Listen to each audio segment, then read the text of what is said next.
Now, one of the things I recommend to young people, especially true for people in their 20s, is that you should push yourself beyond your limits of tolerance in your 20s to find out where it is. How much can you work? How disciplined can you become? Like, can you work 12 hours a day? Can you work 8 hours a day? Can you work 3 hours a day? Like, flat out.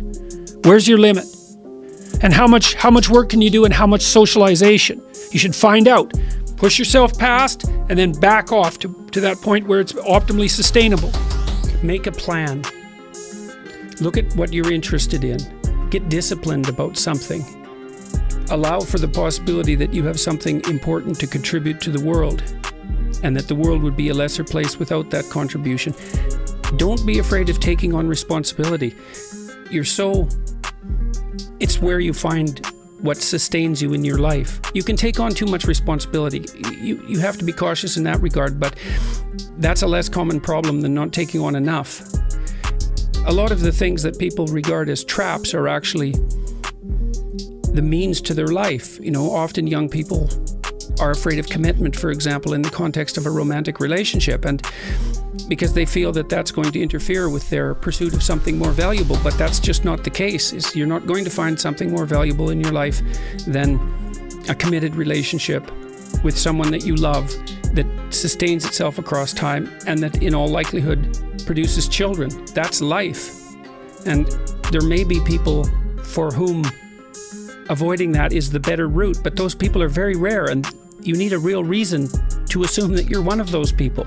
And hopefully for you, you're not. Stop drinking too much. How do you know if you're drinking too much? You regret what you do when you're drinking. It's interfering with other important goals. It's causing you financial distress. It's getting you in trouble with your friends or your family. It's getting you in trouble with the police. Okay, so stop abusing substances if you can, right? If you see that they're hurting you. And alcohol is particularly pernicious in that regard. Physical health. Are you in decent shape? Are you strong and coordinated? And if you're not, well, you'd be better if you were. You'd feel better, you'd be more effective, you'd live longer, you'd be less sick. And you really see that mount up. Like, if someone's been in shape once in their life, they age way better. And it's also a really good way of maintaining your cognitive ability. Like, you know, you hear about those exercises that you can do online to make you smarter and keep your cognitive ability intact. Yep. Those don't work. There's no evidence that they work. People keep saying that they make you smarter, they maintain your cognitive function. Psychologists have studied that for 50 years, hoping that one of those things will work. Trying all sorts of creative tacks, they don't work.